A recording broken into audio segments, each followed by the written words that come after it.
Hello everyone, मैं Veenu Verma Excel in Education channel में आप सभी का स्वागत करती हूँ। फ्रेंड्स, यहाँ पर इस वीडियो में हम लोग तैयारी करेंगे कि मतलब डिस्कशन करेंगे कि आपके री एग्ज़ाम और जो दिसंबर में एग्ज़ाम होना है उसके लिए आपकी क्या प्रिपरेशन है, स्ट्रैटेजी होनी चाहिए। इसी के बारे में हम यहाँ डिस्कस करेंगे। और आप सभी को पता है कि मैं यहाँ पर आपका पेपर 1 UGC नेट के लिए और पेपर 2 एजुकेशन की तैयारी यहाँ पर करवाती हूँ। ठीक है, तो प्रिपरेशन स्ट्रेटजी आपके पास क्या होनी चाहिए, क्योंकि आपका री एग्ज़ाम होगा। ये एग्ज़ाम आपकी कैंसिल हो गया है, 18 जून को हुआ था, तो इसी के संदर्भ में यहाँ हम डिस्कशन करेंगे। आप सभी का यहाँ पर स्वागत है। सभी लोग यहाँ पर इस वीडियो को ज़्यादा से ज़्यादा शेयर करिएगा। ठीक है, तो यहाँ पर हम स्टार्ट करते हैं, देख लेते हैं कि आपके कौन कौन से मतलब ऐसी चीज़ें करनी चाहिए कि जिससे आपकी एक प्रिपरेशन अच्छी हो जाए, है ना। तो देखिए, अगर हम बात करें, यहाँ पर आपके री एग्ज़ाम की डेट आ गई है। इसमें देखिए 21 अगस्त से 4 सितंबर के बीच आपकी परीक्षा होनी है।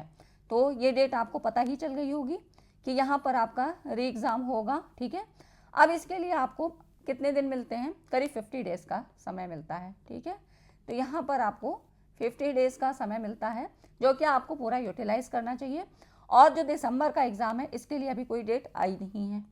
पेपर का पैटर्न सभी को पता है, चाहे आप बिगनर हो, चाहे आपने ये वाला अटैम्प्ट दिया हो री एग्ज़ाम जो UGC नेट वाला 18 जून को हुआ था, और या आप लोग ऐसे हों जिनमें मतलब कुछ तैयारी थी, कुछ नहीं थी, आप ये वाला अटैम्प्ट ऐसे ही देने जा रहे थे। तो सभी के लिए पेपर पैटर्न को जान लेना ज़रूरी होता है। पेपर 1 में 50 क्वेश्चन आते हैं, पेपर 2 में 100 क्वेश्चन आते हैं। ठीक है, और 3 घंटे का समय आपको परीक्षा के लिए मिलता है। नेगेटिव मार्किंग फ़िलहाल तो अभी नहीं है, तो ये आपके लिए एक अच्छा पॉजिटिव मतलब ये प्लस पॉइंट है। ठीक है, तो यहाँ पर ये प्लस पॉइंट हो जाता है। और 2 नंबर सभी क्वेश्चन के लिए मिलते हैं।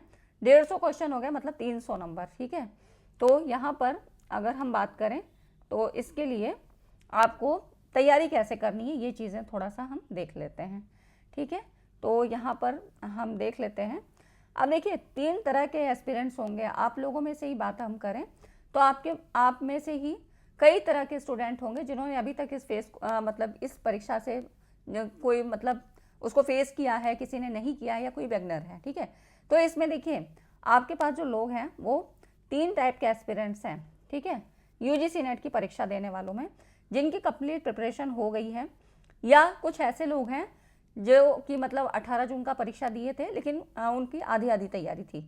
20 यूनिट आपको पढ़नी रहती हैं, उसमें से मान लीजिए 50-50 वाला चांस 10 यूनिट तैयार हैं, लेकिन या तो हम पूरी तरह से तैयार नहीं, इस टाइप के लोग। और जो कुछ लोग होंगे जो बिगनर होंगे, ठीक है, जो कि दिसंबर के एग्ज़ाम को टारगेट में रखे होंगे, और वो उनके लिए बिगनर ही कहा जाएगा, क्योंकि उन्होंने तो ये फॉर्म भरा नहीं था, तो उनके पास ये वाला अटैम्प्ट देने का मौका नहीं है। ठीक है, लेकिन इस तैयारी से वो बहुत कुछ सीख सकते हैं। अभी जो है यहाँ अभी आज की तैयारी से, मतलब अभी से अगर वो शुरू कर लेते हैं अपनी तैयारी को, तो उनके पास अच्छा खासा टाइम मिल जाएगा, और वो दिसंबर वाले एग्ज़ाम के लिए, बिगनर्स जो हैं, ये दिसंबर के एग्ज़ाम के लिए जो है प्रिपेयर हो जाएंगे। ठीक है, तो कंप्लीट प्रिपरेशन वाले तो वो लोग जो कि पूरी तरह से तैयार थे कि उनको 18 जून वाला परीक्षा देना है और उनकी अच्छी तैयारी है। ठीक है, तो इन लोगों को क्या करना है, इनको पेपर देने का मौका मिला। 18 जून को ये एग्ज़ाम देने गए, ऑफलाइन मोड में था एग्ज़ाम, इन्होंने पेपर दिया। ठीक है, तो अभी आपको क्या करना है, एनालाइज योर प्रीवियस परफॉर्मेंस। अब आप अपनी परफॉर्मेंस को चेक करिए, क्योंकि आपने एक बार एग्ज़ाम दे लिया है, ऑफलाइन मोड में ही था। Identify areas where you went wrong and focus on improving दो सेक्शन। मतलब अब आपको ये पता लग गया होगा कि ऑफलाइन मोड ही था, भले ही था, लेकिन ये पेपर पैटर्न आप उसमें अपियर हुए और आपने देखा कि आपसे मिस्टेक कहाँ कहाँ हो रही है। ठीक है, तो अभी आपको वो चीज़ें इम्प्रूव करनी है, तो इन चीज़ों को फोकस करिए और यहाँ पर आइए अपनी चीज़ों को इम्प्रूव करें। ठीक है, तो आपको यहाँ पर इम्प्रूवमेंट की ज़रूरत है। और उसके बाद सिलेबस को रिवाइज करिए, फिर से देखिए, go through the syllabus again and make sure you are familiar with all topics. सारे टॉपिक्स को आप देखिए कि आपने सही से कवर किए हैं या नहीं किए हैं। अपने वीक एरियाज़ को, क्योंकि आपने एक बार पेपर दे लिया है, तो आपको ये पता चल जाता है कि आपका वीक एरियाज़ क्या था और आपने कहाँ से क्वेश्चन को करने में कठिनाई आपको आई। ठीक है, तो ये सारी चीज़ें आपको कर लेनी हैं, जो कि जिनकी कंप्लीट प्रिपरेशन है उनको ऐसा लगता है कि उनकी कंप्लीट प्रिपरेशन है और उनका सही हो जाएगा। तो उनके लिए यही ज़रूरी है कि वो रिवाइज़ करें, रिवीज़न को ज़्यादा से ज़्यादा करें। प्रैक्टिस करें PYQs की। वीक एरियाज़ को तो अपने उनको फाइंड आउट करके अपना करना ही है तैयारी। टेस्ट सीरीज़ वगैरह या जो भी आपका न्यू कॉन्सेप्ट आपको मिलते हैं PYQs करने के दौरान, क्योंकि कुछ चीज़ें क्या हैं आपके सिलेबस में मेंशन ही नहीं है, ठीक है। और इन सबको करते हुए टाइम मैनेजमेंट का ज़रूर ध्यान रखें। ये चीज़ें तो सभी कैटेगरी के लोगों के लिए है, ठीक है, चाहे वो बिगिनर हो, चाहे आप जो है अभी जो है आपने एग्ज़ाम दिया हो या आप कई बार अटैम्प्ट ले चुके हों, ठीक है। तो टाइम मैनेजमेंट सभी के लिए ज़रूरी है और न्यू कॉन्सेप्ट जो आपके सिलेबस में मेंशन नहीं है उनको ज़रूर कर लीजिए, क्योंकि आपकी तैयारी ऑलरेडी है। 50% से ज़्यादा आपकी तैयारी, मतलब कुछ ही % रह गया होगा, तो वो आपको जो 50 दिन का समय मिल गया, आपको ये सारी चीज़ें कर लेनी चाहिए जिनकी भी लगता है कि कंप्लीट प्रिपरेशन है। अब आते हैं वो लोग जो कि पार्शियल मतलब 50-50% वाले हैं। इनको क्या करना है, A to Z सिलेबस अपना कवर करना है, ठीक है। इनको अपनी तैयारी ऐसी करनी है कि यहाँ पर इनको सारा सिलेबस, मतलब ये भी एक तरीके से बिगिनर की ही श्रेणी में आते हैं, है ना। तो इस तरह से इनके पास भी वही सारी चीज़ें इनको करनी है, क्योंकि इन्होंने थोड़ा सा सिलेबस को देखा है। इनकी 50% तैयारी थी। आप चाहे 20 जो यूनिट है, पेपर 10, पेपर 1 में भी 10 है ना, पेपर 1 में भी 10 और पेपर 2 में भी 10 यूनिट। तो इस तरह से आपके पास 10 यूनिट हो जाती हैं। तो आपको मान लो 20 में से 10 ही यूनिट तैयार हैं, सारी नहीं तैयार हैं, तो आपको सिलेबस ज़रूर कवर करना है। PYQs की प्रैक्टिस ज़रूर करनी है और ऐसे टॉपिक्स को फाइंड आउट करना है जहाँ से मैक्सिमम क्वेश्चन आते हैं, ठीक है। तो इसको मतलब ये हुआ कि आपने भी ये वाला अटैम्प्ट दिया होगा, है ना, क्योंकि आप भले ये सोच के गए कि ठीक है ये वाला अटैम्प्ट हम देख लेते हैं, लक बाई चांस अगर निकल जाता है तो इस तरह से आपको ये दूसरा चांस मिल जाएगा, है ना। आपको एडवांटेज ये होगा कि आपको इसी बीच में अब ये दूसरी परीक्षा भी देने को मिल गई।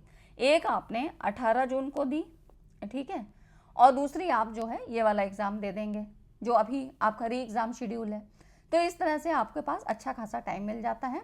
तो जो लोग ऐसे थे जिनकी आधी आधी तैयारी वो लग रहा था कि मतलब है भी नहीं भी है, तो वो लोग इस तरह से अपनी तैयारी करें, ठीक है। उनके लिए भी मतलब वही सिलेबस ज़रूर कवर कर लें और टाइम मैनेजमेंट के अकॉर्डिंग करें, क्योंकि आपका ऑनलाइन मोड पे एग्ज़ाम है, ठीक है, CBT मोड पे है। तो इस तरह से आपको तैयारी अभी ऐसी करनी है।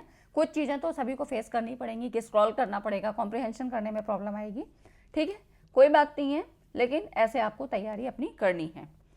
फिर देखते हैं बिगिनर्स आते हैं। बिगिनर्स का अगर हम बात करें तो बिगिनर्स को क्या करना चाहिए, क्योंकि आपके लिए तो सारा ही चीज़ नया है ना। आपको इस एग्ज़ाम से मतलब नहीं है कि आपके लिए री एग्ज़ाम का कोई मतलब नहीं है, ठीक है। तो री एग्ज़ाम से मतलब नहीं है। अब जो है आपकी तैयारी है दिसंबर के लिए, ठीक है, दिसंबर एग्ज़ाम के लिए तैयारी है। तो आपको स्टार्ट करना है बेसिक से, understand the exam pattern, syllabus को करना है और मार्किंग स्कीम क्या है। 6% का क्राइटेरिया होता है, सभी को पता है, ठीक है, नेट JRF। तो इस तरह से सारी चीज़ें आपको ये पता होनी चाहिए कि बिगिनर्स को क्या करना है, क्योंकि एक स्ट्रेटजी दिमाग में रहती है तो ज़रूर जो है उस हिसाब से आप तैयारी करते हो। सब्जेक्ट को ज़रूर से समझिए, get familiar with the subject, मतलब जो आपका सेकेंड पेपर है सब्जेक्ट का है उसको ज़रूर अच्छे से पढ़िए, क्योंकि वो आपका पढ़ा हुआ है, आपने ग्रेजुएशन में भी पढ़ा, PG में भी पढ़ा, तो ठीक है, आपने UG में भी पढ़ा, PG में भी पढ़ा। तो इस तरह से आपको उसको जो है अच्छे से जानना चाहिए, क्योंकि अगर सब्जेक्ट की भी नॉलेज अच्छी है तो पेपर 1 आपको बस अच्छे से कंसंट्रेट करना पड़ेगा, ठीक है। अब स्टडी मटेरियल की बात आती है, क्योंकि आपने इसके पहले कुछ भी नहीं देखा है, आपको पता नहीं है। पेपर 1 में आपको डाइवर्सिटी देखने को मिलेगी, तो पॉपुलर टेक्स्ट बुक और नोट्स, है ना, या ऑनलाइन रिसोर्सेज, यूट्यूब सबसे अच्छा माध्यम है, आप पढ़ सकते हैं।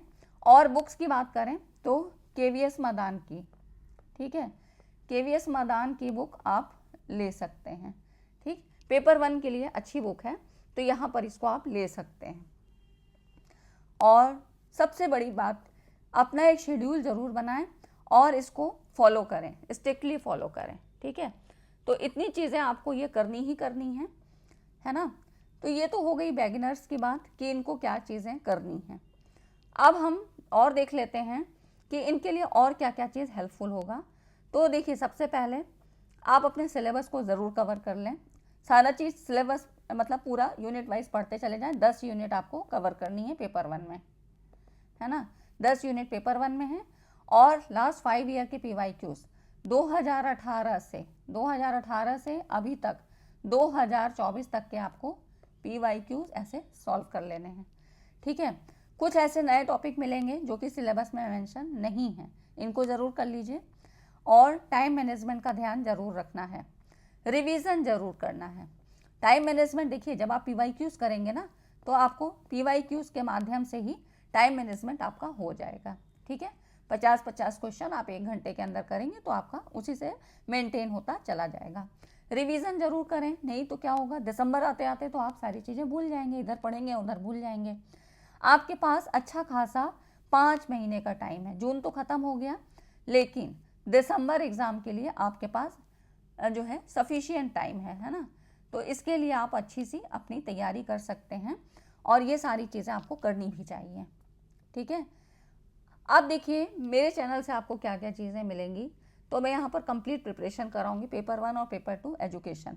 तो एजुकेशन वाले लोग यहाँ पर ज्वाइन हो सकते हैं। यहाँ पर उनको सारी चीज़ें करवाई जाएंगी, चाहे आप असिस्टेंट प्रोफेसर की तैयारी कर रहे हों या आप मतलब UPHESC जिसका नाम अभी चेंज हो गया है ना, और या PGT एजुकेशन से, और या तो फिर आप नेट एजुकेशन, ऐसे कोई भी एग्ज़ाम की तैयारी जो एजुकेशन से दे रहे हैं तो आप यहाँ पर ज्वाइन हो सकते हैं। आपकी तैयारी यहाँ पे कंप्लीट कराई जाएगी और असिस्टेंट प्रोफेसर का GS का पोर्शन भी मैं यहाँ कवर कराती हूँ। ठीक है, तो ये सारी चीज़ें आपकी हो जाती हैं और उसके बाद इतना सब कर लेंगे और रिवीजन ज़रूर करना है। 2 चीज़ों को आपको ज़्यादा फोकस करना है, एक रिवीजन और एक अपना टाइम मैनेजमेंट। ठीक है, तो इतना चीज़ें आप कर लीजिए और आपकी अच्छी तैयारी हो जाएगी। अभी आपके पास भरपूर समय है, क्योंकि देखिए जो री एग्ज़ाम वाले हैं उनके पास 50 दिन का पूरा समय है ना।